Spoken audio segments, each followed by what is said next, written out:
to my learning block. Today we are identifying quadrilaterals. Pause. What are quadrilaterals? Okay, well, thank you for asking. Quadrilaterals are polygons that have 4 sides and 4 shapes. That's it. All right, so now we are going to categorize, identify, put these in different categories of quadrilaterals. And today we are working with squares, my favorite. All right, so what is a square? Well, a square is a parallelogram. You remember those parallelograms, right? When you were learning last time about what are parallelograms and then different types of parallelograms. Well, squares go under that category of parallelograms. This means it is a quadrilateral. It also means that it has 2 pairs of parallel sides. That is such a tough word to write. All right, no, I'm joking. So it has 2 pairs of parallel sides, and it also is a quadrilateral. And again, quadrilateral means it has 4 sides and 4 angles, right? Yes.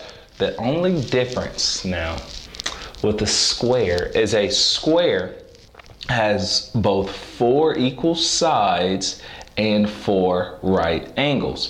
So what does that mean exactly?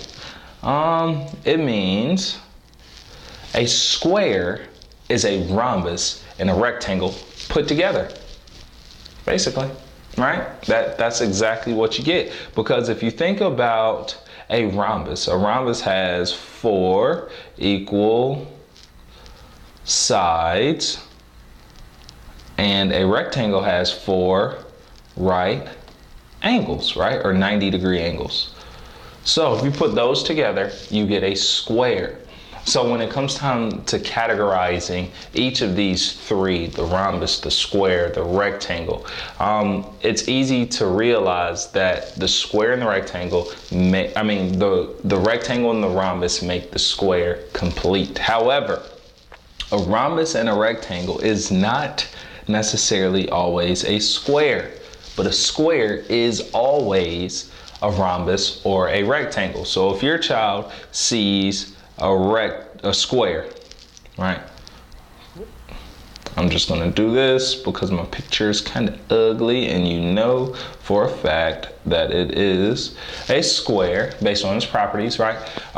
If your child sees the picture of a square, they can also classify it as both a rhombus and a rectangle because it has those properties. But again, like I said, if we have a terrible picture of a rhombus like that, or a rectangle like this, they don't have to be a square. All right, so that's pretty much the whole discerning factor of categorizing these squares. I really like them, I enjoy them.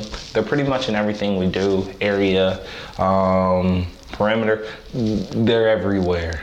Squares are everywhere. So, I know, anyway, what are non-squares? What are not squares? What would not classify themselves as squares? Well, we already know that all rhombuses are not classified as squares, and all rectangles are not necessarily classified as squares, as well as these objects because of obvious reasons, right? This one right here does not have right angles, right? It's not even 2 pairs of parallel lines. It's actually a trapezoid. If you haven't yet, go check out that video too to learn about some different classifications of quadrilaterals. This right here, again, we have those aren't 4 right angles, are they? You also do not have any pairs of parallel sides, so not a square. This one, we have a rhombus, right? You have 4 equal sides, but again, we have an obtuse angle, or 2 obtuse angles and 2 acute angles, not a square. And finally, we have our rectangle, 4 right angles. That's nice. but this side is not equal to this side. So not a square.